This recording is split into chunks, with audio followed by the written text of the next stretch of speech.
Muy buenas tardes con todos y con todas. Sean bienvenidos a este cuarto día del Seminario de Propiedad Intelectual. Como todos los días, les voy a recordar hacer el registro de su asistencia en el link que vamos a poner en el chat.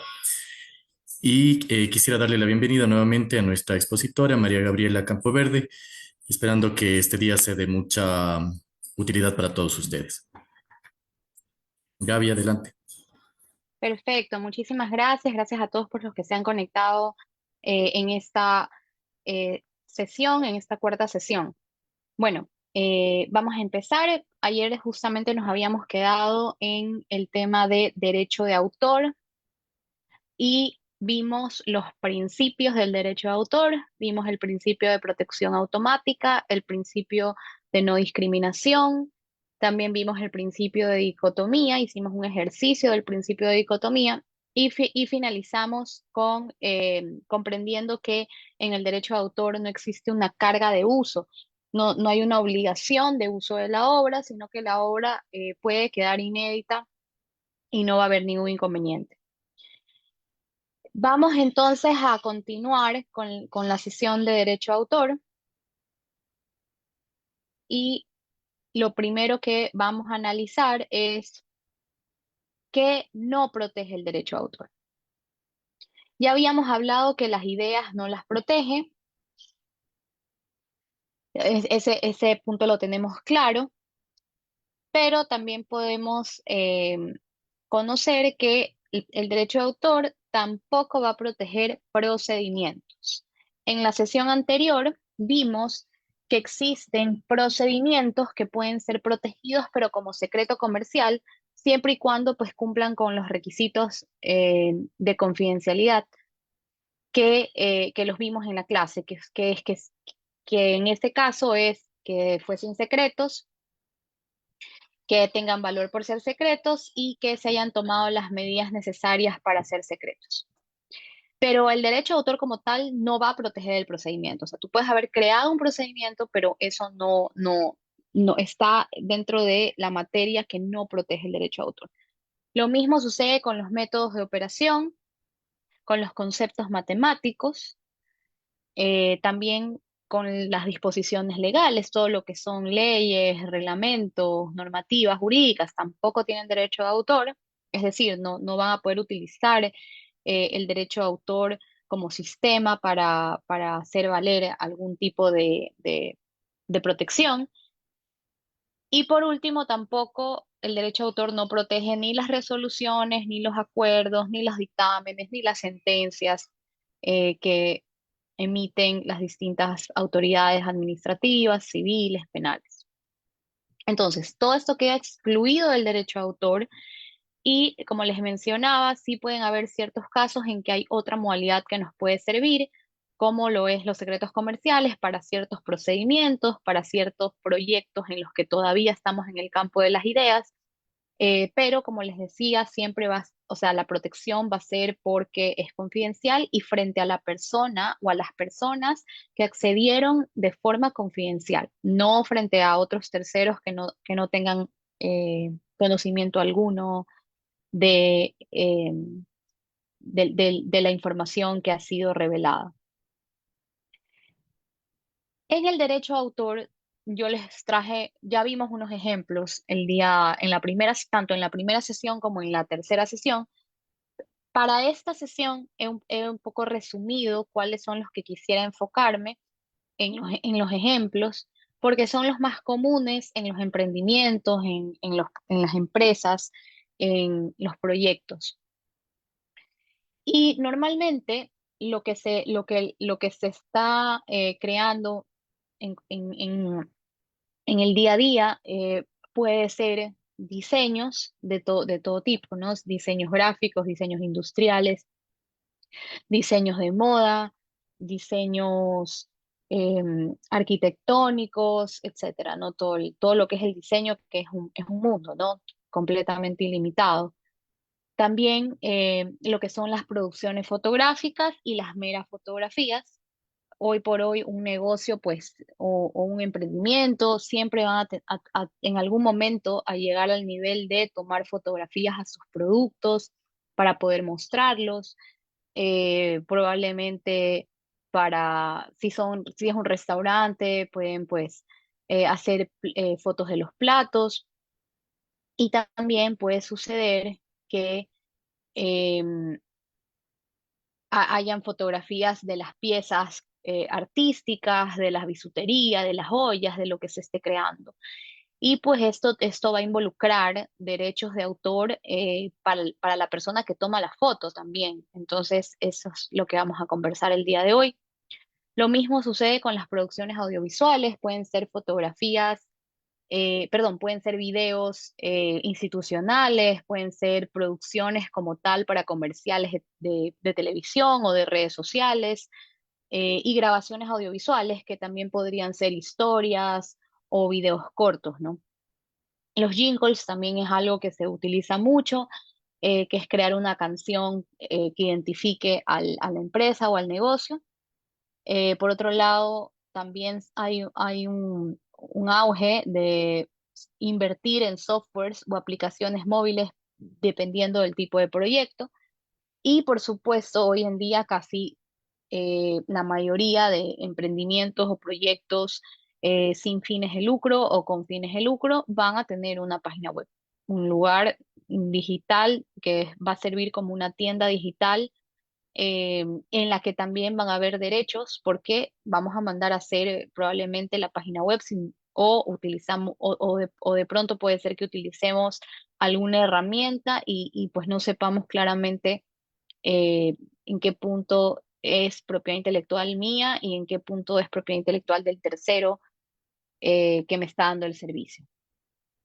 Entonces, como concepto y punto de partida, ¿cuál es el objeto de protección del derecho de autor? Es decir, el derecho de autor tiene tiene un objetivo, tiene un sentido, tiene algo que efectivamente es lo que va a proteger. Entonces, el objeto de protección va a ser la obra. ¿Ya? Siempre que pensemos en qué protege el derecho de autor, vamos a pensar en, ok, va a proteger una obra. Ahora, ¿qué nos dice la legislación sobre obra? Nos dice que puede ser una obra, consiste en cualquier creación intelectual original susceptible de ser divulgada o reproducida, es decir, exteriorizada.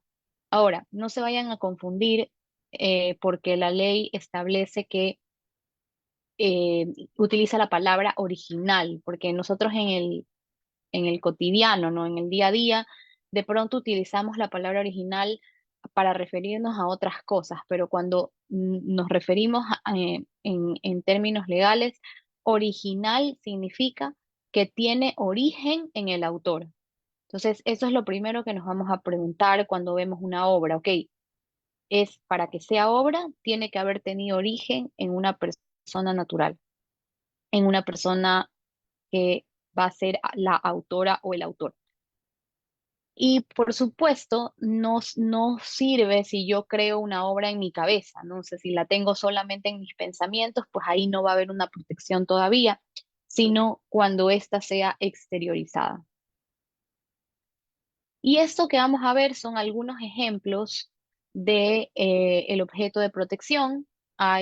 Ya vimos algunas en la primera sesión, pero igual para un poco tenerlas más en cuenta, están las obras de teatro, están las obras literarias, también las colecciones de las obras o las composiciones musicales, las obras arquitectónicas, también las obras cinematográficas, las obras plásticas, los diseños que sean relativos a la geografía, topografía y en general a la ciencia. También programas de ordenador, bases de datos, también pueden tener derecho de autor o pueden ser protegidos como secreto comercial, dependiendo del interés del titular. También, como lo habíamos conversado, obras fotográficas y obras de arte aplicado. Ahora, vamos a empezar a ver cuáles son los derechos que otorga el sistema del derecho de autor en los países que rige este sistema. El derecho de autor es un sistema que rige a todos los países que tienen derecho de origen romano, ¿ok? El derecho de autor no se aplica en otras jurisdicciones o en otros sistemas en los que tienen derecho anglosajón, como podría ser Estados Unidos o Reino Unido, en el que ellos tienen otro sistema que es denominado el sistema del copyright, es distinto al derecho de autor. En algunos puntos pueden coincidir, pero son sistemas completamente distintos. En el derecho de autor, este sistema es un poco más volcado al autor que al comercio, ¿ok? Entonces, en el derecho de autor sí va a haber una protección mucho más amplia o mucho más profunda hacia el autor que otros sistemas. Entonces, por ese sentido que tiene el derecho de autor, justamente contiene lo que se llaman los derechos morales. La palabra morales no tiene nada que ver con moralidad en realidad, pero bueno, ese es el nombre que se le ha dado y son derechos que son inherentes al autor, persona natural. Es decir, las empresas, las personas jurídicas no pueden, no tienen derechos morales y estos derechos, justamente estos derechos, no se pueden transferir, no se pueden embargar, no se pueden renunciar y son imprescriptibles. Entonces, si hubiese un contrato que nos presentan y que en algún lado mencione que yo cedo mis derechos morales, esa cláusula va a ser completamente nula, por más de que esté dentro del contrato, porque justamente estos derechos morales no se pueden transferir, no se pueden ceder. Mucho menos podría decir un contrato que el autor renuncia a sus derechos morales, porque eso tampoco va a permitirse. Ahora, ¿cuáles son estos derechos morales? Bueno, principalmente son estos tres. Por un lado tenemos el derecho de paternidad. Como les había mencionado, que este sistema es muy especial y relacionado con el autor. Justamente este derecho de paternidad es porque el derecho de autor concibe a que literalmente el autor es el padre o la madre de la obra. Por eso hay una paternidad, o lo considera como una paternidad, como una extensión de de este ser humano que ha utilizado su impronta personal para dejar en el mundo una obra. Entonces, este derecho de paternidad consiste en que el autor puede exigir que se reivindique su autoría en cualquier lugar donde la obra se presente, así haya cedido los derechos de comercialización. Ahora, esta reivindicación puede ser de que se mencione su nombre o puede ser que se reivindique su seudónimo, no necesariamente su nombre completo, sino su seudónimo. Por ejemplo, como conocemos el caso de Quino, ¿no? Que es un autor muy famoso y su seudónimo es Quino, ¿no? Sus herederos van eh, también o sea, después de su fallecimiento van a ser quienes van a estar obligados a hacer reivindicar justamente su derecho de paternidad sobre todas las obras que él ha hecho, pero no con su nombre, que es Joaquín Salvador Lavado, y que tal vez muchos ni siquiera conocían su nombre eh, real, pero él quiso ser conocido como su seudónimo. Entonces, ese es un derecho que tiene el autor, de ser reconocido por su seudónimo. Y por último, también puede haber un autor que quiera ser reconocido anónimo, de forma anónima. Es decir, que desee que no vaya su nombre, que no vaya un seudónimo, sino que se considere la obra anónima. Y ese también sería que está ejerciendo su derecho de paternidad. Por otro lado, tenemos el derecho de divulgación y esto va a consistir justamente en el derecho que tiene el autor, la persona natural que ha creado la obra, a decidir si divulga o no divulga su obra. Por eso es que la puede publicar o la puede mantener inédita. Y eso es un derecho del autor. Y por último tenemos el derecho de integridad, que consiste en que el autor podría oponerse o podría demandar cualquier modificación o mutilación a su obra, ya sea que afecte a su honor como autor o que afecte a la integridad como tal de la obra, es decir, al sentido de la obra. Esto puede pasar, por ejemplo, si tú negocias con una casa editorial y la casa editorial edita, y si lo hace de tal manera que te afecta al derecho de integridad, el autor puede oponerse a eso. También puede suceder en obras artísticas, diseños, pinturas, etcétera. No puede pasar en cualquier tipo de obras. Eso es el de los derechos morales, como habíamos conversado, que son inherentes al autor como persona natural. Ahora, vamos a ver los derechos de explotación o los derechos patrimoniales, como muchas legislaciones lo recogen. En cambio, los derechos patrimoniales sí pueden ser propietarios los autores o pueden ser propietarios personas jurídicas. A diferencia de los derechos morales que no se podían transferir, que no se podían embargar, que no se podían eh, renunciar o que no prescribían, los derechos patrimoniales, en cambio, sí. Los derechos patrimoniales sí pueden ser negociados, sí pueden ser comercializados, sí pueden renunciarse, sí pueden embargarse en caso de un juicio o de un proceso legal y también van a prescribir y ya vamos a ver de qué manera. Entonces, estos derechos em, que, como les decía, la norma les llama derechos patrimoniales.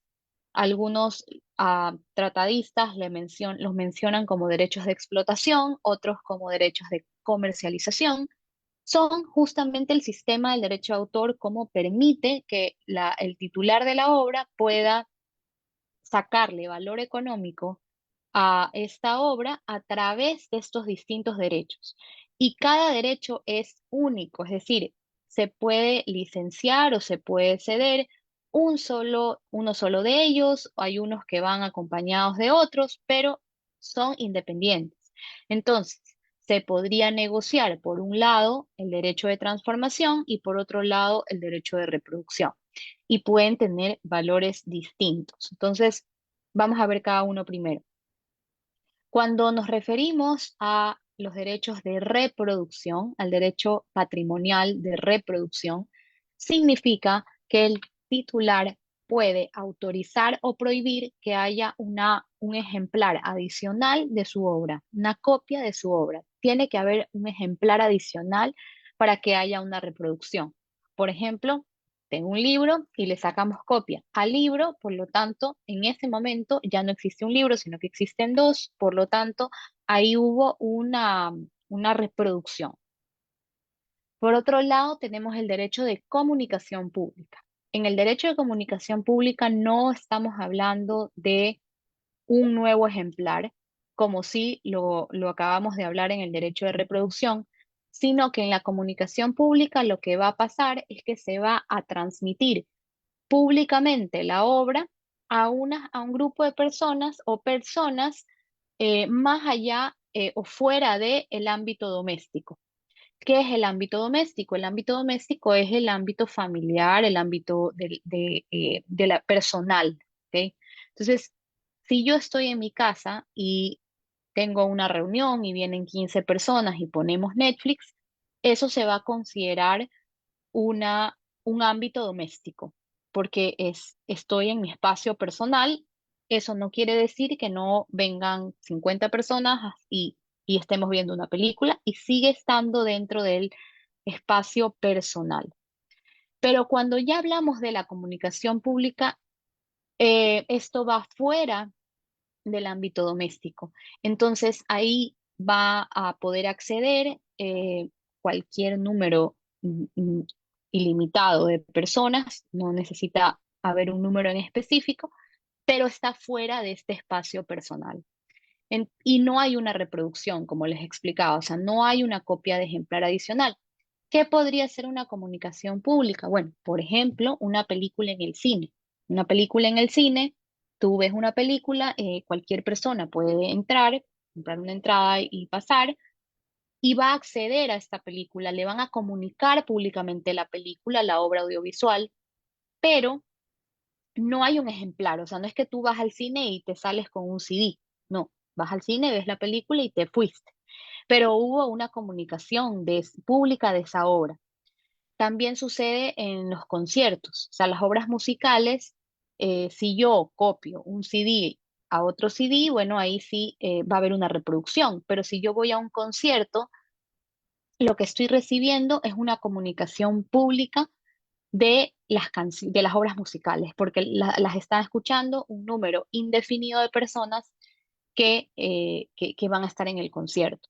También puede pasar en el caso de restaurantes o en el caso de peluquerías o en general locales comerciales en los que tú vas y hay una canción puesta, por ejemplo.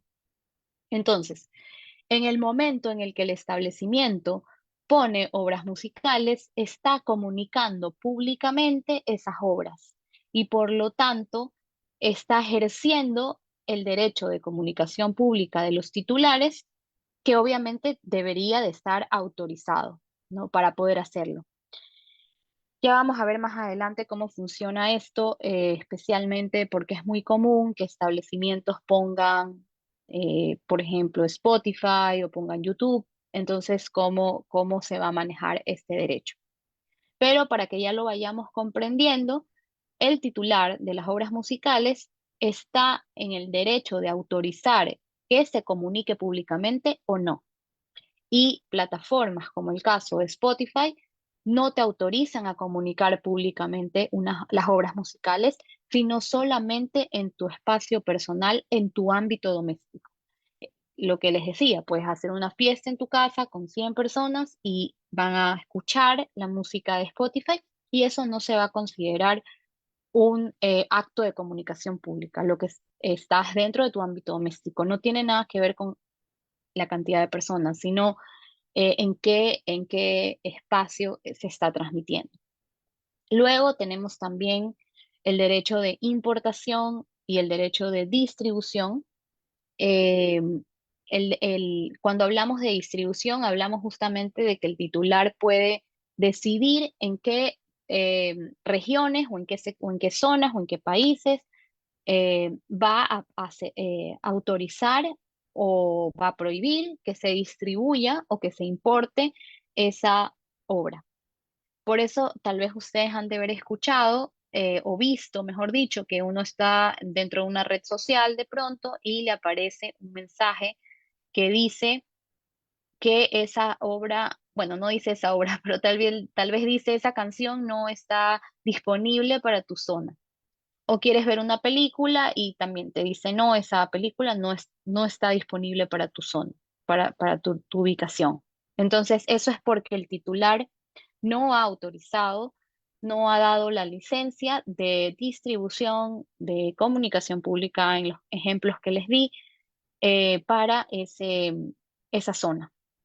Y también ustedes, también les puede haber pasado que, por ejemplo, tienen su cuenta de Netflix en su país, pueden ver un catálogo de obras, pero viajan a otro país, se conectan y tienen otro catálogo. Y justamente es por esa misma situación que los titulares han determinado, cada autorización tiene un valor, cada país tiene un valor y por lo tanto muchas veces no acceden es porque no se ha negociado o no se han adquirido los derechos y por eso es que no se encuentran disponibles en el lugar en el que estemos ubicados.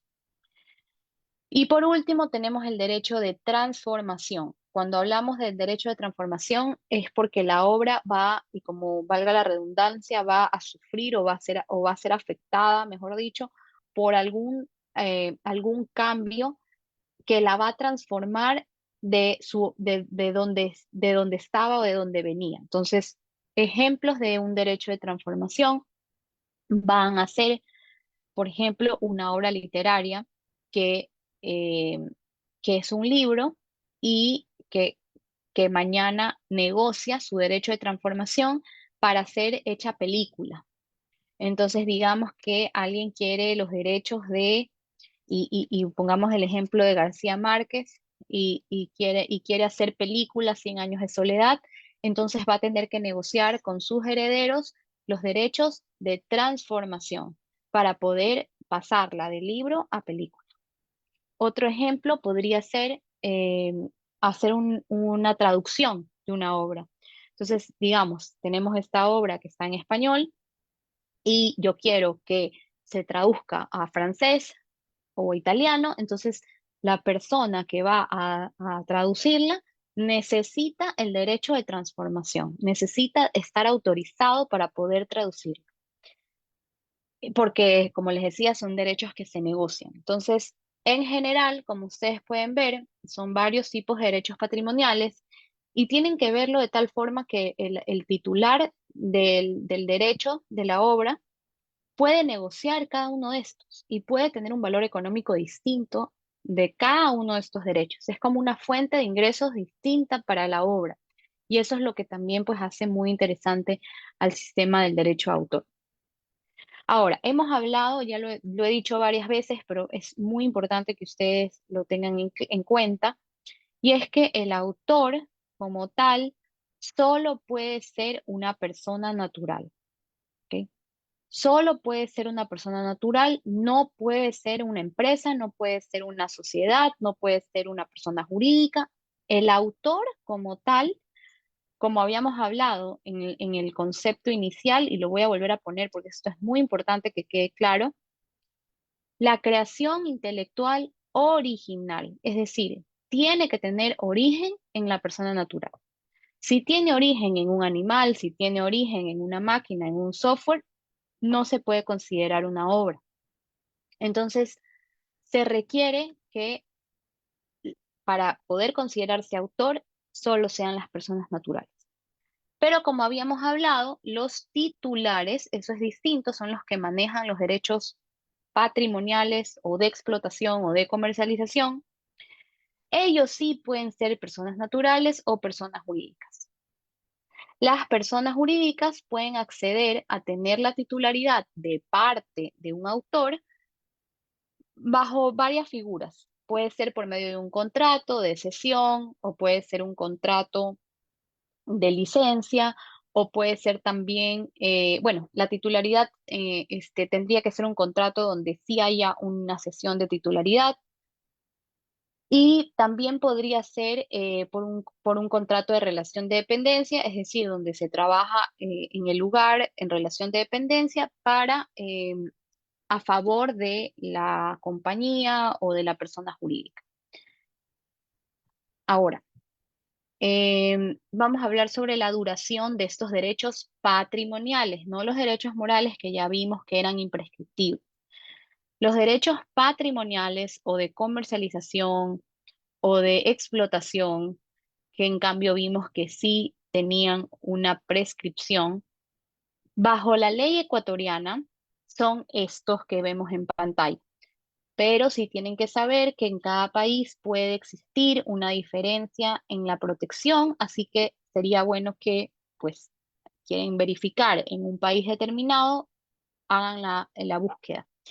En el caso de Ecuador, cuando la obra se origina en la persona natural, es decir, no nació por un contrato de obra por encargo, o sea, no fue encargado a hacer la obra, o tampoco se originó en un contrato de relación de dependencia, donde el contrato de trabajo ya decía que las obras le pertenecen los derechos patrimoniales a la persona jurídica. Ya, cuando no es ese caso, cuando la obra tiene 100% el, el origen en el autor como persona natural, ahí va a regir toda la vida del autor, es decir, si la persona vive 50 años, si vive 70, si vive 90, va a poder ejercer los derechos durante toda su vida y una vez que fallece,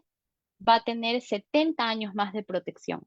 Ahora, ¿por qué la ley lo establece así? Justamente para que los herederos puedan ejercer los derechos de patrimoniales y puedan gozar y puedan también vivir en un poco de lo que creó pues la persona que le ha sucedido, que le ha heredado estos derechos.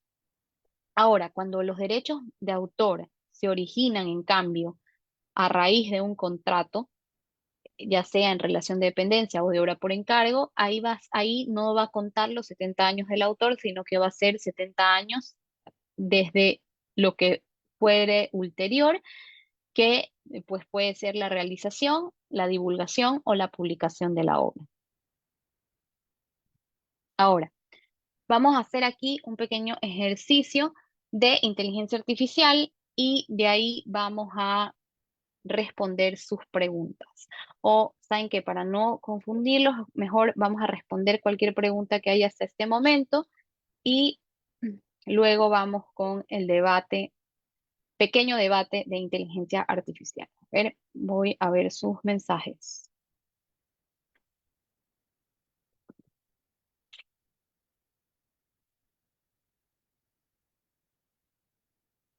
Eh, Nos dice Trini que no escucha. Por favor, si alguien más tiene ese mismo problema, nos avisa para aumentar el sonido. De todas maneras, No, yo... no hay ningún problema, se escucha muy bien. Ya, perfecto. Sí, acabo de probar y me sale bien. Ya. Ok. Pierre Jonas dice, las imágenes creadas por inteligencia artificial no tienen derecho de autor. Bueno, perfecto que nos preguntes eso porque justamente en este momento vamos a hacer un pequeño debate en la que me gustaría escuchar sus opiniones. Bueno, esto simplemente es unas imágenes de una persona que se preguntó, o mejor dicho, sí, le hizo las preguntas a ChatGPT al respecto, ¿no? Entonces, bueno, lo empieza saludando y le dice que le redacte un poema totalmente original. Miren que ya sabemos nosotros que lo que significa original legalmente, pero bueno, en este caso le dice que le dé un poema original, totalmente original, 100% original. Entonces, ChatGPT pues le da el poema y le pregunta quién es el autor del poema. Le responde ChatGPT, el autor del poema es ChatGPT, un modelo de lenguaje de inteligencia artificial abierta, ¿no? Entonces, claro, le pregunta, ¿por qué te consideras autor si eres un humano? Entonces le dice, bueno, como modelo de lenguaje de inteligencia artificial, escribe textos basados en patterns y en la información que le han entrenado a partir de una gran cantidad de textos existentes, pero no tengo conciencia ni personalidad propia. Ok, hasta ahí vamos a ver esta imagen. Quisiera que el que quiera conversar o si lo quieren escribir en el chat, ¿qué consideran ustedes que este poema original que está aquí, si tiene o no, o sea, ustedes consideran una postura de que sí tendría un derecho de autor sobre sobre este poema, o si consideran que no tendría un derecho sobre este poema?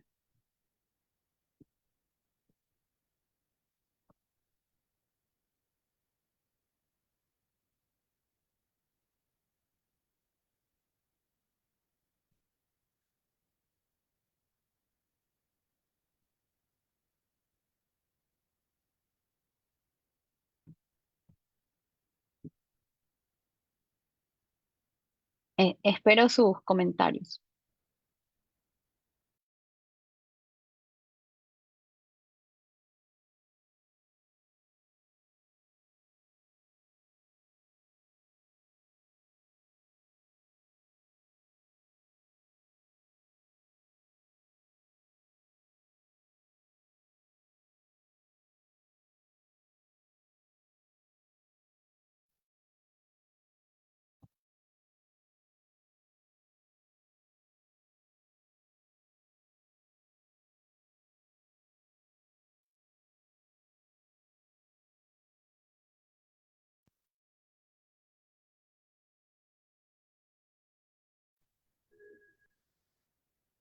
Bueno, por aquí nos dicen, no porque fue realizado por inteligencia artificial. Lilibet nos dice, no existe derecho de autor porque lo hizo una máquina. Pierre nos dice, tanto en el poema como en las imágenes, carecería de sensibilidad o de autoría. Rosano dice que no hay. María Piedra dice que no hay. Francisco Luna dice que carece de autoría hasta que salga un derecho de autor exclusivo para las cosas generadas por inteligencia artificial, quizás.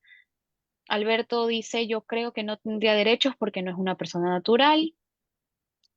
No creo que hay derecho de autor porque lo hizo una máquina. Ok. La mayoría considera que no habrían derechos de autor porque no fue generado por una persona natural, lo cual estaría un poco, tiene coherencia ese argumento debido a que ya sabemos que el derecho de autor como tal va a tener una protección a partir de que tenga origen de una persona natural. Eh, en este caso,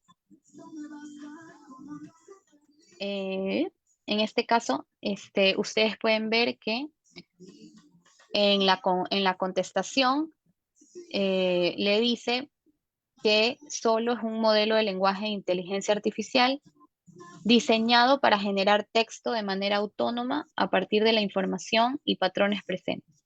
Dice, aunque puede generar texto o tener emoción o personalidad, solo es una apariencia y no refleja verdaderas emociones o personalidad. Entonces, básicamente,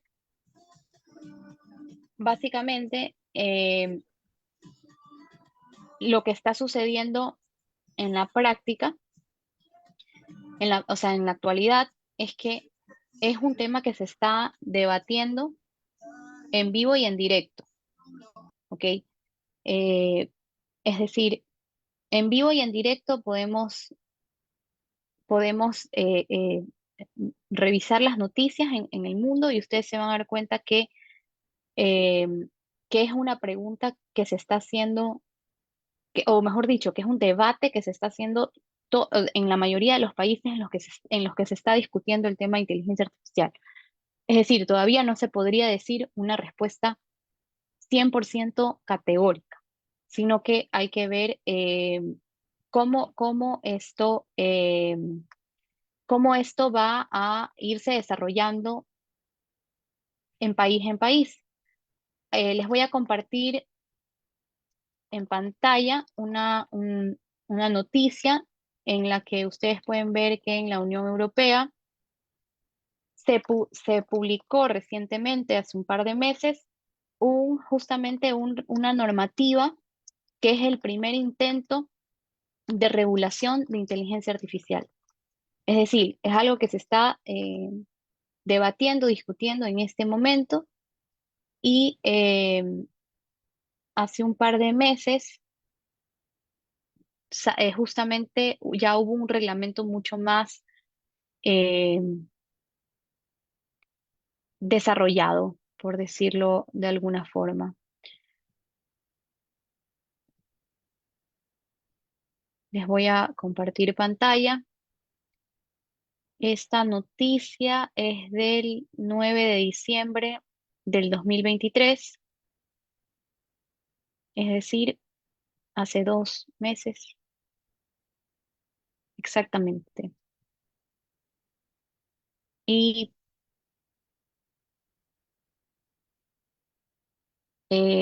ustedes pueden analizar pues que cada normativa va a intentar de alguna forma, lo que yo les mencionaba al principio, va a tratar de ponerse a corriente de lo que están haciendo los creadores, porque eso es lo que sucede en el mundo del derecho. Los creadores desarrollan, los creadores crean, y es la parte legislativa la que tiene que irse poniendo en contexto, por decirlo de alguna forma, y empezar a regular porque son los creadores los que van a motivar esto. Y es lo mismo que, como les mencionaba, en los años 1400 sucedió con la imprenta de Gutenberg y hoy en el 2021 tenemos nuestra, entre comillas, imprenta que se llamaría inteligencia artificial y que tal vez no lo estamos todavía comprendiendo, como probablemente no lo comprendían tampoco las personas de esa época, el cambio de paradigma y eh, la revolución que iba a haber en ese momento con la imprenta. Ahora lo estamos viviendo con la inteligencia artificial. Entonces, fue la Unión Europea la que en diciembre justamente ya hizo un pacto de ley de inteligencia artificial, y en esta normativa específica, justamente lo que trataron es de eh, negociar o de alguna forma tener un marco eh, para regular este tipo de tecnología. También lo que hace es que esta normativa, lo que ha hecho la Unión Europea es, en este caso, por ejemplo, adecuar sistemas prohibidos en los que no se acepta el uso de inteligencia artificial. También hablan o también entran un desarrollo en cuanto a la inteligencia artificial que es generativa, es decir, que genera textos, que genera canciones, que genera fotografías, etcétera. Entonces, en general, bueno, esto es algo, la Unión Europea sí ha puesto la vara eh, de una forma importante en lo que es normativa de inteligencia artificial. Por ejemplo, en el caso de Ecuador, todavía no se está debatiendo en lo absoluto en el ámbito legislativo qué normativa o qué regulación vamos a tener en cuanto a la inteligencia artificial. Sin embargo, existen otros países como Estados Unidos en los que, como yo les decía, es diferente al derecho de autor y tiene un derecho básicamente consuetudinario.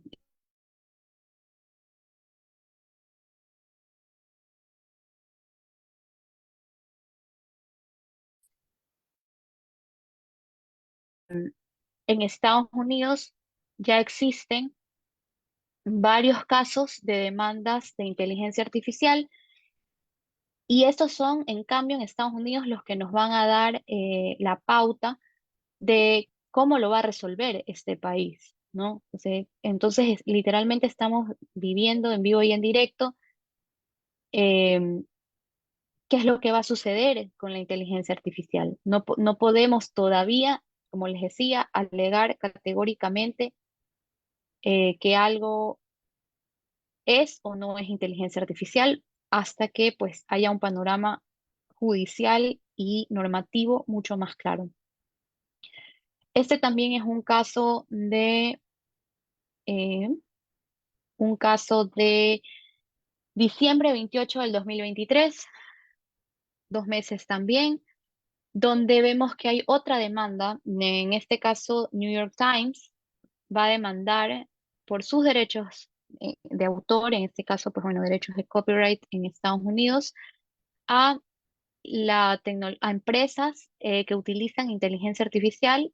Yo me imagino que en este caso ha demandado a OpenAI, ChatGPT y Microsoft, y ellos mencionan que han utilizado sus artículos de noticia que están protegidos por el derecho de autor justamente porque entrenan chatbots que ahora compiten con su periódico como fuente de información.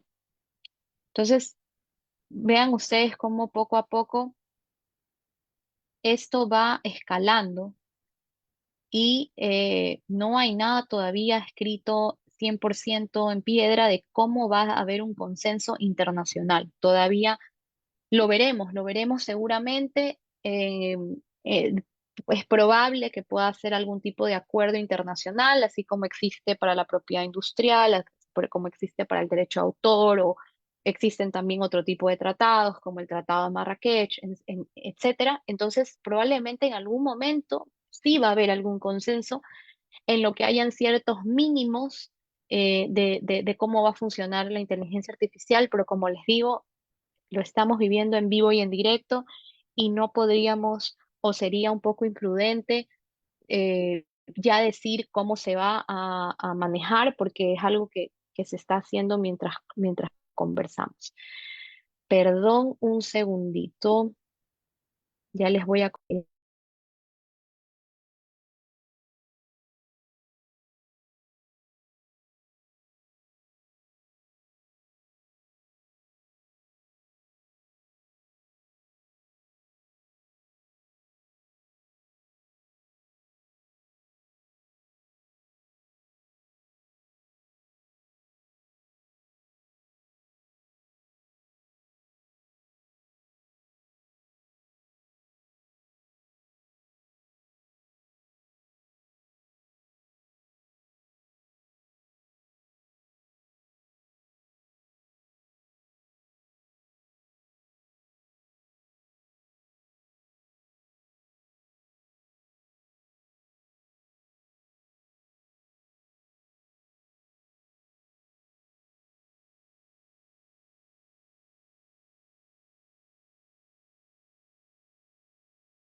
Hola, perdón, no se escucha el micrófono.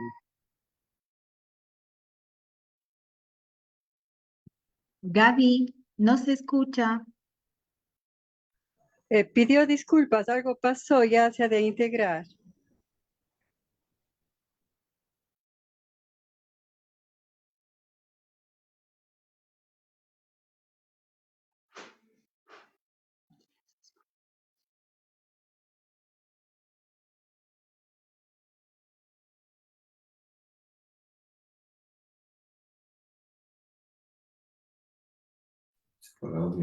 Sí, por favor, esperemos un segundito que tuvo que atender algo de urgencia al parecer. Esperemos un minutito.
Ahora sí, mil disculpas.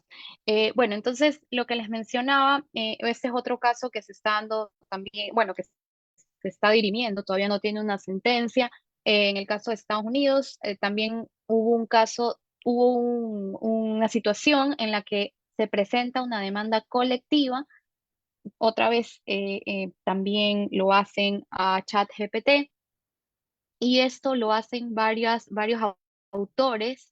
Por eso es una demanda colectiva, porque varios autores se unen específicamente, bueno, en este caso dicen que ha utilizado unas obras que están mencionadas aquí y, como les decía, esto va a ser en algún momento, esto lo más probable es que ciertos procesos van a llegar a la Corte Suprema, como ha sucedido con otros temas relevantes. Sin duda alguna, el tema de inteligencia artificial también va a ser parte de un análisis de la Corte Suprema y probablemente ahí ya empiecen a crearse los precedentes de lo que va a considerarse eh, en todos los aspectos, ¿no? O sea, en temas de uso de derecho a autor, en temas de uso de imagen, etcétera. O sea, todo lo que implica la inteligencia artificial. Entonces, vamos a ver las preguntas que hay.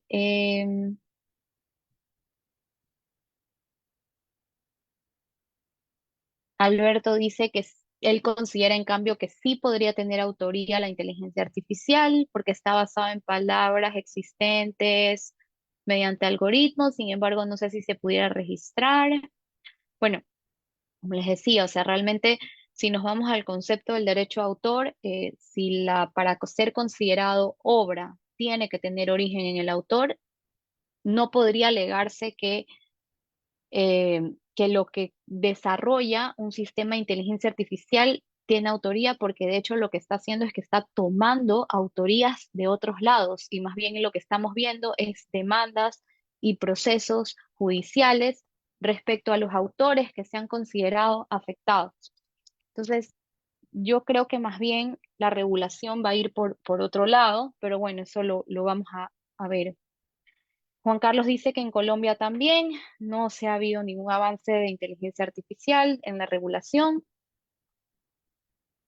Em, Ahora, lo que también se va a dirimir, que un poco lo menciona Fabiola, es qué pasa si hay una persona natural, ahí sí, un autor, una persona natural que utiliza ciertos elementos de la inteligencia artificial. Bueno, efectivamente hay ciertas legislaciones ciertos países que están discutiendo ese tema y hay muchos argumentos a favor, y inclusive en la normativa de la Unión Europea lo van a encontrar, de qué sucede cuando lo que prima es la impronta personal que le ha puesto el autor, o sea, lo que ha creado el autor persona natural, y que lo que ha utilizado inteligencia artificial ha sido solamente una herramienta, como podría ser, no sé, utilizar Illustrator o utilizar algún otro tipo de programa. Así que eso también se está dirimiendo, es decir, no creo que va a ser un blanco y negro, pero lo que sí no creo que se considere es que el software como tal tenga derechos de autor sobre lo que presenta, porque sigue siendo un software, sigue siendo algoritmos y por lo tanto, pues no es una persona natural. Pero lo que sí creo que puede estar sucediendo y que sí lo estamos viendo es qué pasa cuando hay un alto nivel de autoría respecto a la persona que utiliza el sistema de inteligencia artificial y lo que le aporta la inteligencia artificial, pues no es lo dirimente. Entonces, eso como les decía, sí se está, eh, este, eso se está debatiendo en este momento. Dice Doris, la música hoy están produciendo con videos, en este caso utilizan pistas. Bueno, lo mismo que hemos conversado, puede haber situaciones en los que puede haber situaciones en las que lo que va a suceder es que haya una infracción al derecho de autor o al derecho conexo al tomar obras musicales ya existentes. También puede suceder que la persona que ha creado dio los elementos de autoría suficientes para que esa persona natural sea considerada autor. Entonces, va a depender del caso. Pierre nos dice que esta imagen fue creada por inteligencia artificial, pero es la base de esta pintura. ¿Podría yo sacar derechos de autor de la imagen digital, no de la pintura? Porque obviamente eso sí me correspondería. el hecho de que si yo imprimo, por ejemplo, llaveros con esta imagen, me podrían demandar. A ver, eh, volvemos a lo mismo. Si, primero, si la inteligencia artificial utilizó una obra original para crear otra, definitivamente en ese momento podría ser demandado el sistema por un uso indebido de derecho a autor, como ya vimos algunos casos que se está demandando. Ahora, si tú eres el autor de la obra original y como autor de la obra original utilizaste la inteligencia artificial para hacerle ciertas modificaciones, eso no está regulado en todos los países aún. Como les decía, hay países verdes todavía que ni siquiera lo están discutiendo. Sin embargo, sí hay ciertos países o hay ciertos proyectos, o en el caso de la Unión Europea, que van a tener ciertas reglas en las que se podría considerar que sí tienes una autoría sobre esta obra derivada que partió de tu obra original, siempre y cuando lo que haya primado es lo que tú como autor aportaste y no lo que aportó la inteligencia artificial. Ok, ok, listo. Freddy nos dice, ahora mismo podría presentar una obra de teatro escrita para postular si hago en conjunto con la inteligencia artificial. Corres el riesgo de que el sistema de inteligencia artificial esté tomando textos que le pertenecen a otra persona. Entonces, al hacer eso, es posible, podrías ser objeto a una demanda en el momento en que sacas la obra, porque la otra persona va a identificar que tiene sus mismos elementos. O sea, por más de que no lo hiciste tú, pero lo hiciste a través de una máquina, igual habría esa posibilidad, ese riesgo. Ok, entonces vamos a continuar. María Fernanda Muñoz levantó la mano. No sé si nos quieras hacer alguna pregunta. Sí, buenas tardes, ¿cómo están?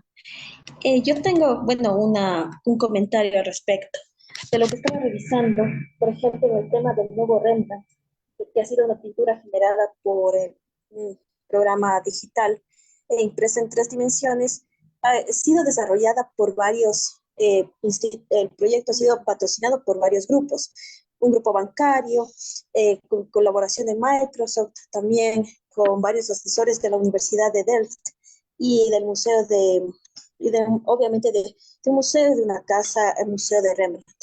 En ese caso, por ejemplo, obviamente sí se podría estar conversando o discutiendo ya el tema de derecho de autor, porque como usted señalaba, ya están algunas personas y grupos involucrados en el proceso de investigación. Es similar a lo que sucede, por ejemplo, dentro de las producciones artísticas con inteligencia artificial a nivel local, nacional. ¿Quién nos protege? Porque obviamente entendemos que sí, hay un sistema, una serie de algoritmos que están siendo manejados, pero también hay un proceso creativo, hay un proceso también de reflexión, un proceso estético, una propuesta estética. Entonces, el conversar sobre este tipo de paradigmas sí sería importante, sobre todo dentro de los círculos artísticos y culturales, porque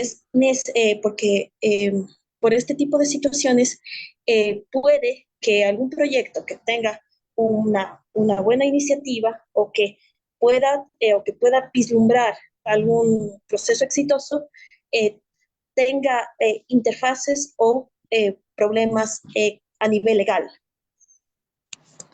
Eso es. Claro, Gracias. sí, sí, sí. Muchas gracias. Sí, definitivamente, mira, yo me dedico a la propiedad intelectual desde que tengo 19 años. Eso, más o menos, para que tengan una idea, es aproximadamente 18 años dedicándome al área de propiedad intelectual.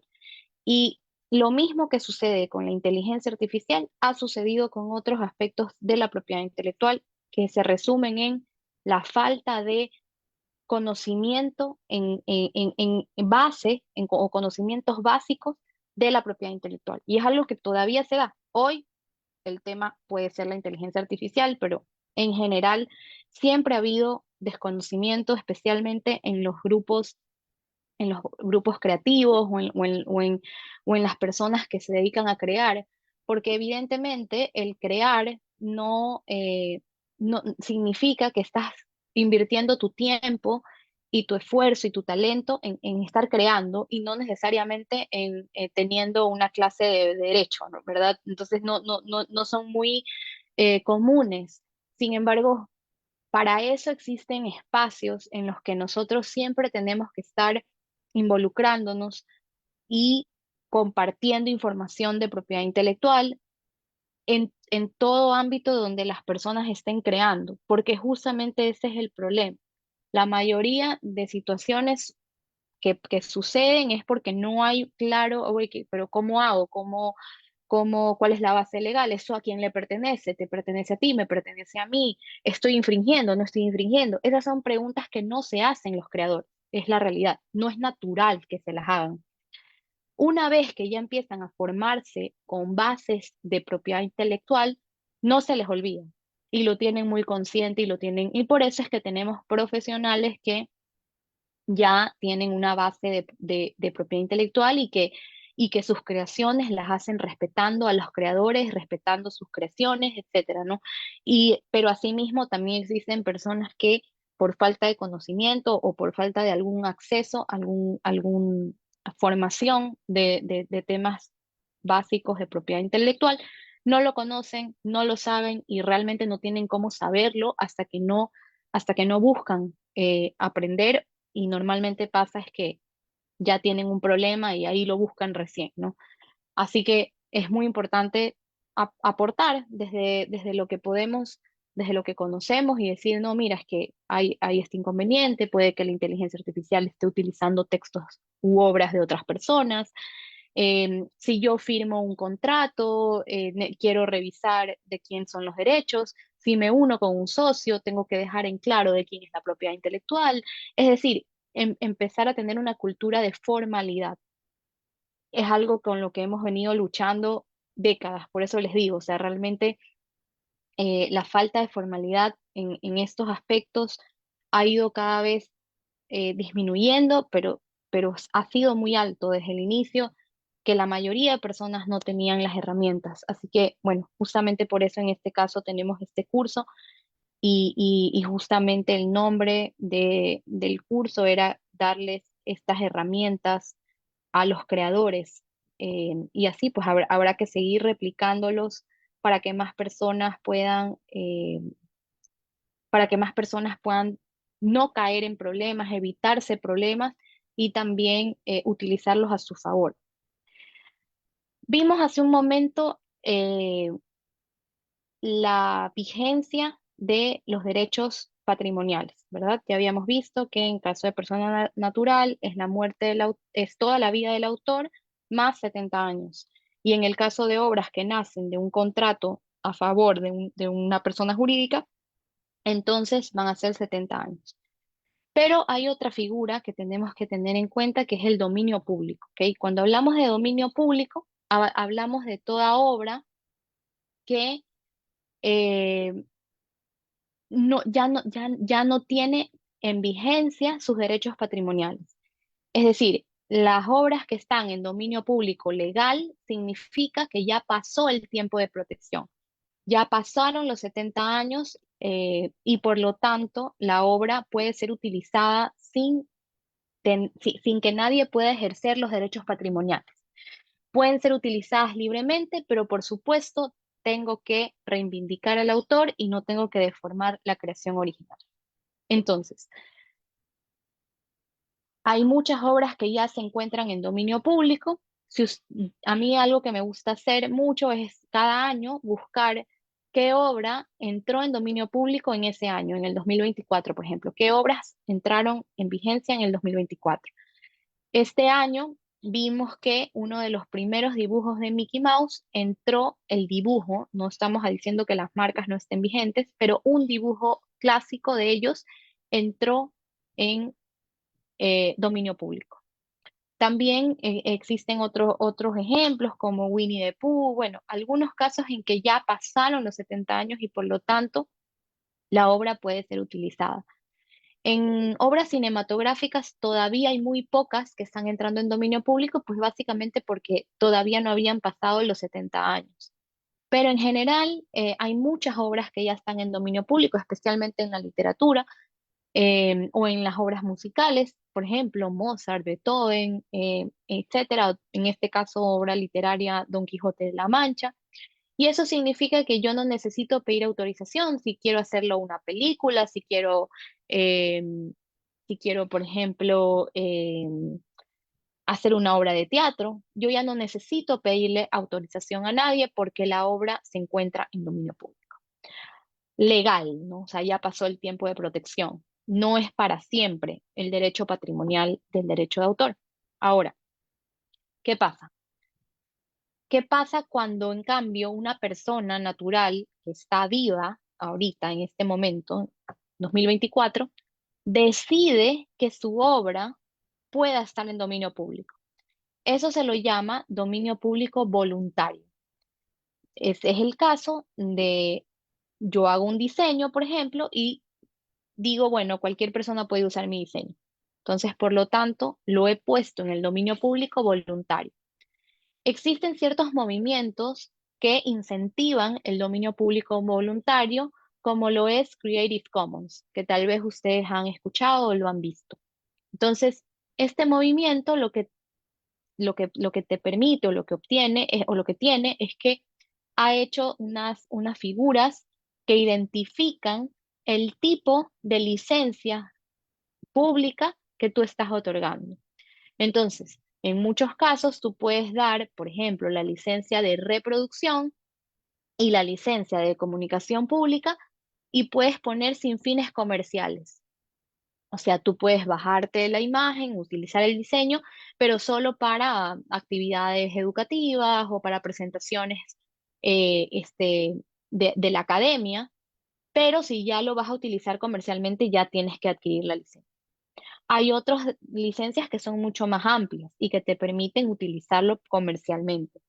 Entonces, eso es algo que justamente incentiva que las personas utilicen el sistema del Creative Commons, y lo que tienen en particular es que tú siempre tienes que autorizar que otra persona pueda utilizar lo que tú ya modificaste. O sea, si yo me bajé una imagen y en esa imagen me dieron la autorización de modificar, yo lo puedo modificar, pero siempre y cuando eso que yo he modificado también se lo permito a otra persona poder modificarlo.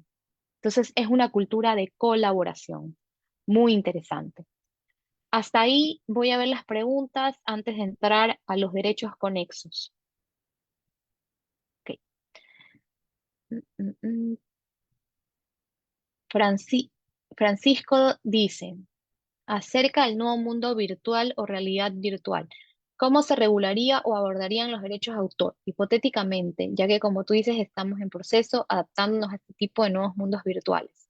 ¿Conoces alguna noticia? Bueno, realmente sí, o sea, es algo que se está dando en la práctica y se está debatiendo. Hay muchos congresos o asambleas legislativas que ya están en proyectos para debatir justamente el tema de realidad virtual.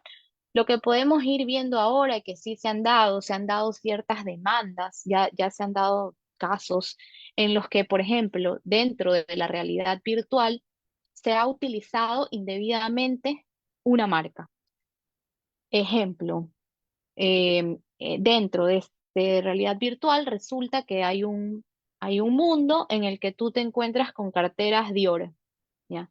Entonces, claro, o sea, Dior reclama y dice, ¿por qué dentro de este mundo de realidad virtual está utilizando mi marca? Y la realidad es que en temas marcarios sí tienes una legislación para demandar, porque no importa en qué medio tú lo utilices, igual estás utilizándolo sin autorización.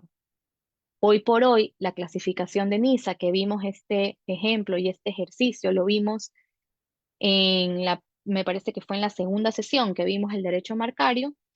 Ustedes, si se van a la clase 9 es la que más va a incluir este tipo de productos que podemos proteger. Por ejemplo, los NFTs o softwares que se cargan. Entonces, si yo soy una marca que quiero protegerme para el mundo virtual, lo más recomendable, pues que voy a tener un registro en la clase 9, por ejemplo. ¿Ok? Y así se siguen dando casos. O sea, esto es simplemente un ejemplo de algo que que sucede, pero sucede con todas o sea, con varias marcas, con múltiples marcas.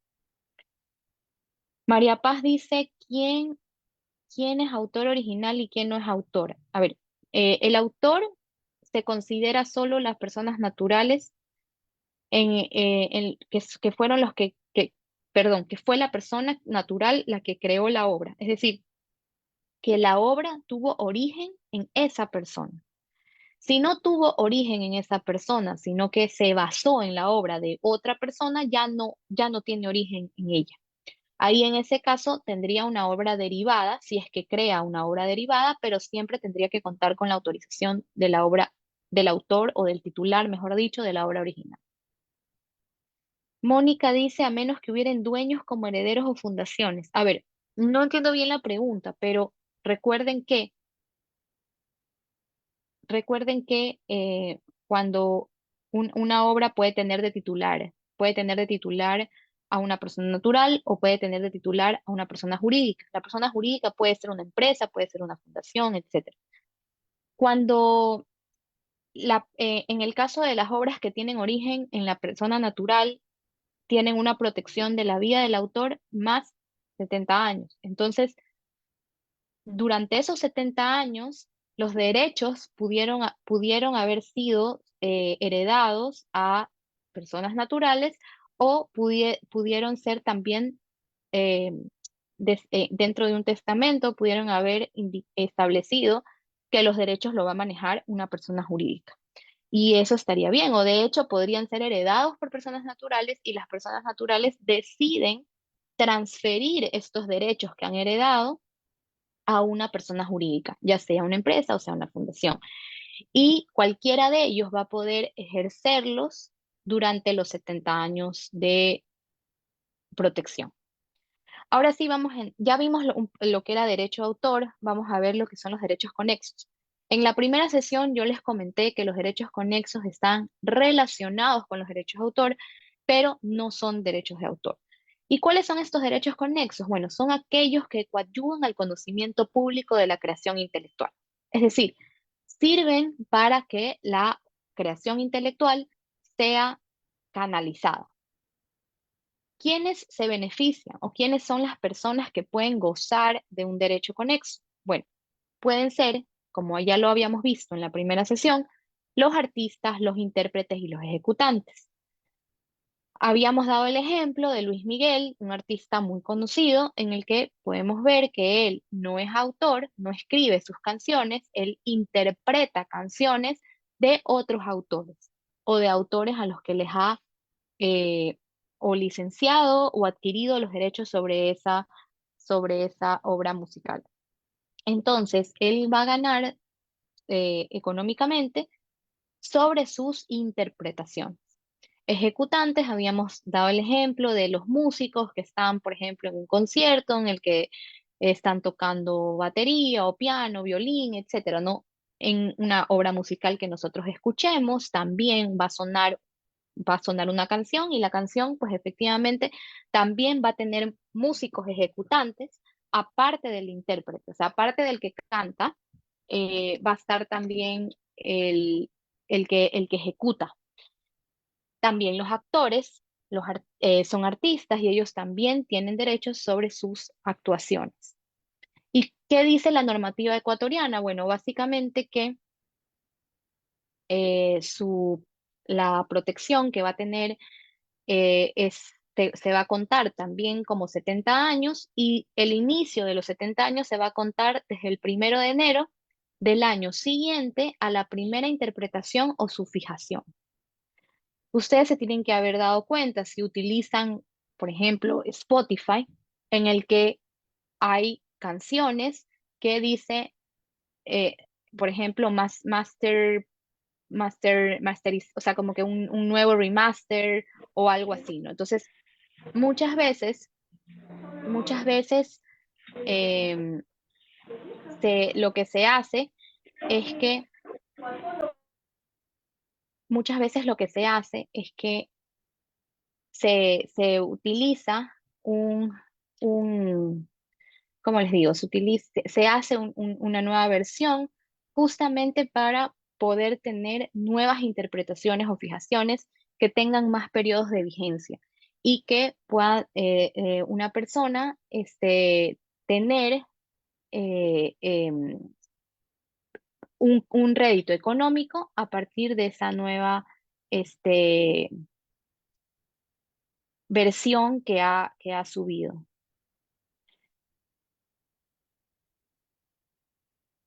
Otro ejemplo que tenemos en este caso es los productores de fonograma.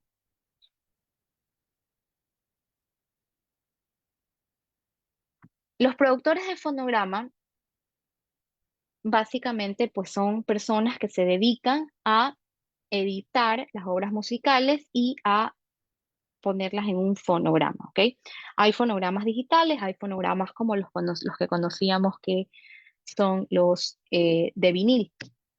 Entonces, estos productores de fonograma también ganan por sus ediciones y lo mismo, 70 años desde el 1 de enero que se cuentan a la primera publicación del fonograma. Y por último, tenemos a los organismos de radiodifusión. Nos habíamos hablado en la primera sesión, que puede ser radio, televisión, y que ellos también tienen derechos sobre sus transmisiones. Y se cuentan 70 años desde el 1 de enero o sea, desde el 1 de enero del año siguiente a la fecha que se hizo la emisión o la transmisión. Por eso es que ustedes tienen que tal vez haberlo visto, el escuchado, que se negocian los derechos de derechos conexos de los organismos de radiodifusión. Por ejemplo, vamos a negociar los derechos de los campeonatos nacionales de algún deporte o, por ejemplo, el Super Bowl, qué canal va a ser el que puede transmitirlo, o de pronto también puede ser em, de pronto los Oscars, algún premio especial. Es decir, esto aquí se va a negociar para que ese organismo de redifusión sea el único que lo puede transmitir. Si tú quieres transmitir algo respecto a eso, necesitas la autorización. Ahora, vamos a hablar de los sistemas de explotación de los derechos de autor. Este es el último tema que vamos a ver hoy día. Entonces, cuando nosotros hablamos del sistema de explotación como tal, es decir, lo que permite el derecho de autor y el derecho conexo para que las personas que crean puedan vivir de sus creaciones bajo este sistema, significa que tú puedes firmar contratos, ¿ya? Tú puedes firmar contratos y ahí es donde lo que yo les decía, se necesita que la gente pierda el miedo a firmar contratos, a ser formal, porque de lo contrario, pues va a tener o puede tener inconvenientes en el futuro. Estos contratos normalmente son acuerdos entre dos o más personas sobre un mismo objeto de interés jurídico. Es un acuerdo de voluntades que sirve para crear, modificar, transmitir o extinguir derechos y obligaciones, y también es ley para las partes, lo que se suscribe. Entonces, habíamos visto que íbamos a hablar de estos ejemplos, que ya los conversamos hace un momentito, y ahorita vamos justamente a hablar de ese tipo de contratos. Entonces, indispensable mm, quitarnos la idea de que podemos hacer un negocio o de que podemos llegar a un acuerdo con alguien si no firmamos un contrato. Indispensable. O sea, nosotros en el estudio hemos hecho contratos con personas que son diseñadores, son artesanos, son eh, que crean patrimonio cultural, que no necesariamente están relacionados con el Internet, ni por supuesto ningún tema legal. Sin embargo, es posible si tú explicas adecuadamente por qué se quiere formalizar esta relación. Y también es importante tener en cuenta, además del contrato, es tener las autorizaciones de uso de las creaciones o derechos de terceros, que era justamente la pregunta que me estaban haciendo hace un momento. Claro, dicen, bueno, yo utilizo inteligencia artificial, pero ¿de quién finalmente va a hacer eso, no? O peor, estoy infringiendo las obras de otras personas, o sea, porque no lo tengo claro. Entonces, Es muy importante comprender que en todo proceso creativo tenemos que tener en cuenta que si estamos utilizando de alguna forma la creación o el derecho de otra persona, yo tengo que regularizar eso, tengo que ser autorizado a hacerlo o tengo que utilizar una obra en dominio público, por ejemplo, legal o voluntario. Las características de un contrato de derecho de autor o derecho conexo normalmente van a incluir estos puntos que estamos viendo aquí. Va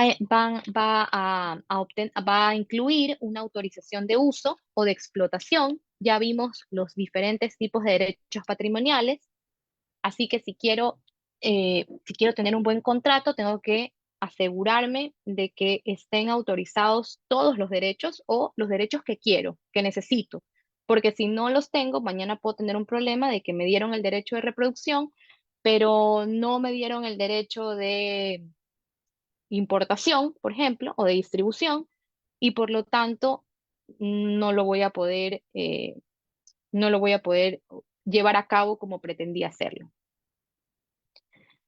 Luego tenemos, como les decía, los contratos en derecho de autor y derechos conexos se tienen que otorgar por escrito. Son territoriales, es decir, tienen efectos dentro del territorio. Son onerosos, es decir, tiene que haber una retribución económica, salvo que haya algún tipo de renuncia al derecho patrimonial en ciertos casos, y van a durar el tiempo que se establece en el contrato. Además que pueden ser renovados dependiendo de lo que diga el mismo. Y yo les había mencionado que hay diferentes formas de contratación. Una de ellas es que puede haber una cesión exclusiva. En el caso de una cesión exclusiva, entonces va a existir una explotación que va a facultar al cesionario a otorgar cesiones o licencias a terceros y va a permitir o celebrar cualquier otro acto o contrato para la explotación de la obra. Luego hay otro tipo de contratos como la cesión no exclusiva y por lo tanto solo está autorizado el cesionario a explotar la obra como se establece en el contrato. También tenemos por otro lado los contratos de edición, que hemos conversado algunos ejemplos de eso, y básicamente es cuando el autor va a donde una casa editorial para que publique su libro. Entonces, en ese caso, va a tener que ceder o licenciar un derecho de publicación y de distribución de la obra. Eh, lo que habíamos mencionado, el editor no puede alterarla, no puede afectar su derecho de integridad moral. Por otro lado, el autor tiene la obligación de garantizar la autoría y la originalidad de la obra, y el autor puede exigir al editor total transparencia respecto a las ventas del libro, las liquidaciones, etcétera. Porque claro, el editor gana un porcentaje, se dedica a imprimir, pero el autor tiene que tener completamente acceso de las ventas para saber efectivamente que está recibiendo los valores que le corresponden. En el caso de las fotografías, esto es bajo la legislación ecuatoriana, se requiere la autorización de la persona a la que se le está tomando la foto. Si no se realiza, puedes tener un inconveniente de propiedad intelectual o también constitucional de uso indebido de derecho de imagen. En este caso, se requiere la autorización ya sea de la persona o de la de su representante legal o la de sus herederos. Y en esta autorización tiene que establecerse para qué lo va a usar, o sea, para qué va a utilizar la foto, cuál es el contexto. Tiene que hacerse por escrito y referirse a cuál es el tipo de utilización de esa imagen. Ahora, si la persona fotografiada es un componente secundario, no se va a requerir esa autorización. Entonces, si vamos a utilizar fotografías para nuestros negocios o nuestros emprendimientos, por ejemplo, le contratamos a un modelo o a una persona que va a posar con, me invento, con las joyas, con el sombrero, con la vestimenta, lo que sea que yo haya adquirido, yo necesito tener todos estos derechos que ustedes ven aquí. Por un lado, si yo contraté a un fotógrafo para que tome la foto, yo tengo que tener los derechos del autor de la fotografía. O sea, el que toma la foto tiene derechos sobre la foto que tomó. Y por otro lado, la persona que aparece en la foto también tiene derechos sobre su imagen. Entonces me tiene que dar una autorización de imagen. Luego hay otras fotos que se acceden dentro de bases de datos, como por ejemplo iStock Photo, em, Shutterstock, etcétera, ¿no? Entonces, estas bases de fotografías, si yo voy a usar una fotografía de estas bases, necesito confirmar que la licencia que estoy adquiriendo es comercial, si es que lo voy a utilizar comercialmente, por supuesto.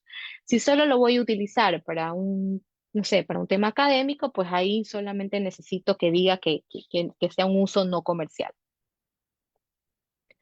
Ahora, las producciones audiovisuales y grabaciones.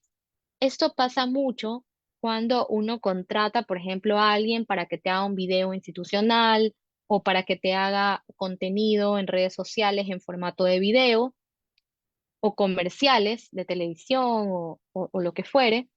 Bueno, aquí yo también tengo que tener un contrato claro, donde la productora o los coautores hayan suscrito que efectivamente los derechos me pertenecen. Ahora, ¿qué dice la ley? Bueno, el productor se presume que tiene los derechos y que con esta firma de este contrato podría ser suficiente, obviamente incluyendo una cláusula que establezca que sí cuenta con los derechos de los demás coautores o las demás personas que involucró en la creación audiovisual.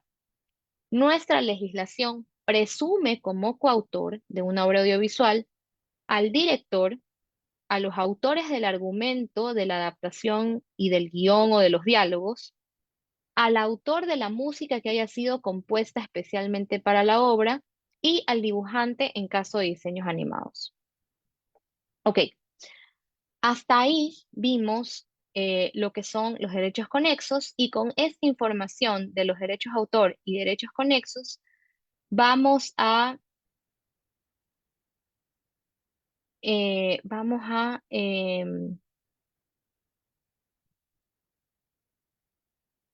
hablar sobre la ambientación de los locales. Estoy viendo sus preguntas. Eduardo dice, el caso del pintor en Dara. Freddy dice, ¿nos podría compartir páginas de música para artes escénicas? Sí, tengo ahorita una diapositiva sobre eso. Este mensaje no lo entiendo. En Cara tuvo taller Islas que reclamaron. Bueno, probablemente sea algún caso local al respecto. Ok. Ambientación musical y audiovisual como valor agregado al negocio. Ya, esto es muy importante porque las personas a veces no son conscientes de que poner música o poner obras audiovisuales o una pantalla o un televisor le agrega un valor agregado completamente al negocio. A diferencia, por ejemplo, de la luz, o sea, si alguien dice, bueno, le pongo un aire acondicionado a este local, sí comprende que el aire acondicionado va a consumir eh, electricidad y por lo tanto, pues va a subir su aumento de consumo, pero lo ve como un valor agregado. En ciudades como Guayaquil, en donde el calor es potente, un lugar que invierte en aire acondicionado, por supuesto, se va a llenar más que un lugar que no. ¿Ok? Lo mismo va a suceder con la música. Hay ciertos lugares donde se van a llenar por el tipo de música, por la calidad de la música, y otros que se van a llenar porque tengan pantallas o tengan algo que ver en la televisión. Por ejemplo, si yo voy a un lugar donde quiero ver partido de fútbol mientras me como una hamburguesa y unas papas fritas, definitivamente voy a ir a un lugar en el que me ofrezca estas pantallas y que haya muchas pantallas en el local para no perderme el partido, por ejemplo. Entonces, ese va a ser un valor agregado. A diferencia de si voy a un lugar que no tiene música, que no tiene nada, y obviamente, pues no va a ser agradable, este, probablemente ir a a un lugar donde hay un completo silencio, si es que lo que estoy buscando es, como les decía, un lugar de entretenimiento. Todo va a depender de lo que yo quiero, de lo que yo busco, del tipo de lugar. Entonces, aquí en esta imagen yo les he puesto un promedio de lo que puede ser un uso doméstico, es decir, en un espacio personal, no en un negocio. Una persona natural que tiene en su casa películas Netflix, que tiene Spotify y que tiene cable operadora en la televisión, aproximadamente va a gastar $60 mensuales, si es que quiere pues recibir estas plataformas.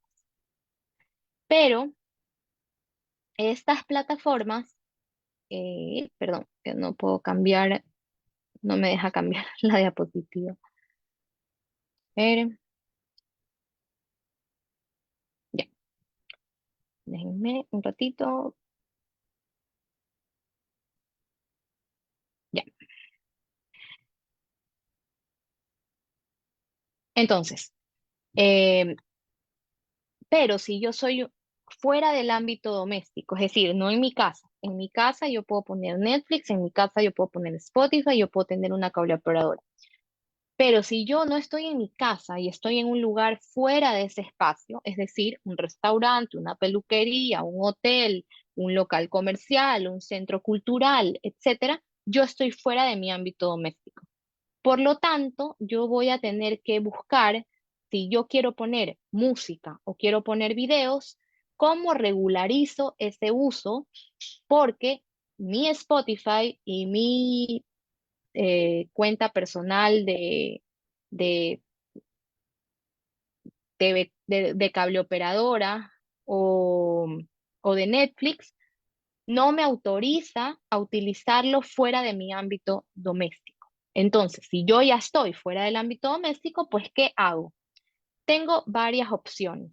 Primero, entender, como les decía, que es un tema de branding. Es un tema de branding musical y audiovisual. Sí hay diferencia entre entrar a un lugar con música a un lugar completamente en silencio. O en su defecto, de pronto, en algunos casos pantallas y en otros casos no es necesario las pantallas. Pero es una estrategia empresarial. Y lo primero que tenemos que comprender es eso, porque muchas personas simplemente ponen el Spotify por ejemplo, en un parlante y ya creen que no, pues es que yo ya pago el Spotify, pero el Spotify no te permite, o el YouTube no te permite fuera del ámbito doméstico. Entonces, ¿qué opciones tengo? Estas opciones que yo les he puesto aquí son opciones legales para utilizar música o pueden ser también obras literarias y están en el dominio público y en el dominio público voluntario. Ahora, no todo tipo de negocio va a permitir esto. Si yo soy una discoteca, yo necesito una variedad de música. O si soy un bar, voy a necesitar una variedad de música. No me va a servir unas obras en dominio público porque nadie va a un bar o una discoteca para escuchar música que no sea la música que pues esté sonando en el momento. Pero si yo soy por ejemplo, un spa, de pronto, o una peluquería en la que no necesito necesariamente poner música del momento, podría poner música que está en dominio público. Y ahí estoy regularizado para ese establecimiento comercial. Pero como les decía, hay otros negocios en los que no pueden. No pueden porque la naturaleza del negocio es que tú sí pongas como valor agregado música, películas o pueden ser transmisiones de televisión abierta, porque le da un valor agregado a tu negocio, porque las personas sí deciden ir a tu local si es que les aportas en esto. Entonces, en ese caso, yo voy a tener que regularizar el uso fuera de mi ámbito doméstico a través de lo que se llaman sociedades de gestión colectiva. ¿Qué son las sociedades de gestión colectiva? Son entidades que no tienen fines de lucro y que actúan en nombre y representación de sus socios, sean autores, actores, artistas, músicos, productores. ¿Cómo funciona este sistema? Funciona de tal manera para que el autor o el músico o el productor audiovisual, mm, sería imposible tener que tocar las puertas de todos los lugares del mundo diciendo, oye, tú pusiste mi canción o tú pusiste mi canción. Solamente en una ciudad sería imposible. Entonces, ¿qué es lo que hace? Se afilia a la sociedad de gestión colectiva, y una vez que se afilia a la sociedad de gestión colectiva, es la sociedad de gestión colectiva la que le va a cobrar por él. De esa manera, el autor, el actor, la artista o el músico, la productora, va a poder seguir creando sin necesidad de desgastarse, de tener que estar cobrándole a toda persona que utiliza sus derechos patrimoniales, que ya vimos cuáles son, sin autorización. Entonces, ¿a quién se les cobra? Se les cobra a todas personas que fuera del ámbito doméstico utilicen música, películas, series y demás obras audiovisuales. ¿Qué pasa si yo no regularizo esta situación? Entonces, cualquier persona puede ser demandada por parte de la sociedad de gestión colectiva o por parte del titular de los derechos de la obra que ha sido utilizado. En el caso de la sociedad de gestión colectiva, cada una tiene su tarifario. Entonces, en el caso del Ecuador, nosotros tenemos varias sociedades de gestión porque mm, cada sociedad va a representar derechos diferentes. En el caso de GEDA, va a representar a los productores audiovisuales. Entonces, si yo pongo televisores o pantallas, yo estoy utilizando obras de los productores audiovisuales y voy a tener que regularizarme con EGEDA. Si yo pongo música o pantallas donde se transmiten música, entonces yo voy a tener que conseguir la autorización en la Sociedad de Gestión Colectiva Soprofon, que Soprofon cobra junto con Sarime. Son dos sociedades de gestión colectivas. Por un lado, Soprofon representa a las productoras musicales y en cambio Sarime a los artistas y a los intérpretes, es decir, a los cantantes y a los músicos. Por otro lado, tenemos a SAICE, que representa solo al autor musical. ¿Okay? Y esto es importante porque las personas a veces se confunden y dicen, ¿por qué le tengo que pagar a SAICE y también le tengo que pagar a Soprofon? Bueno, yo lo pongo en este ejemplo. Si yo, por ejemplo, voy a buscar una canción de Luis Miguel,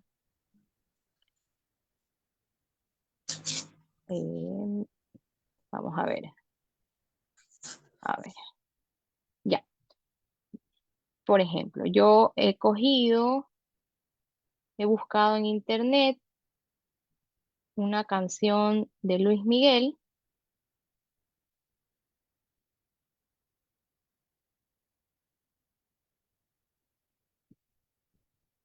que se llama La Incondicional. Entonces, viendo la canción La Incondicional, dice que la canción fue escrita por el compositor español Juan Carlos Calderón.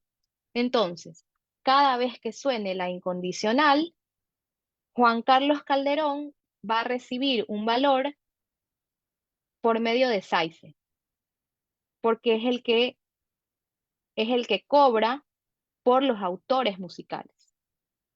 Pero como Luis Miguel es el que lo interpreta, él en cambio va a ganar, Luis Miguel va a ganar no por SAICE, sino por Sarime, porque es el cantante.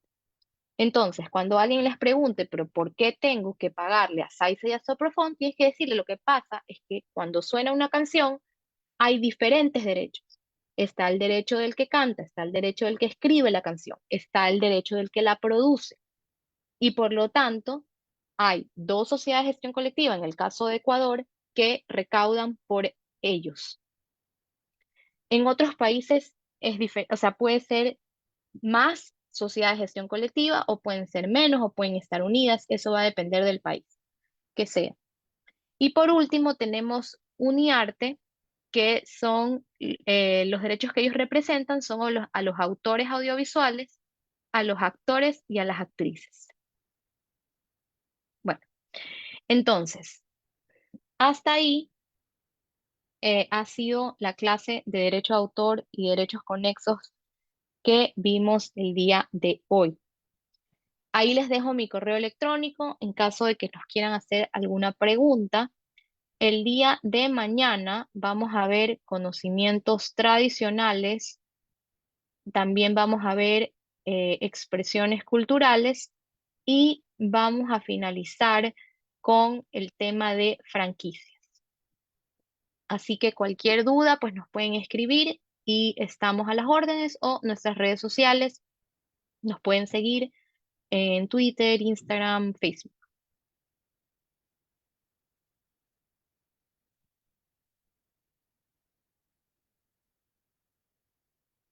Les agradezco a todos por estar conectados y por sus interesantes preguntas.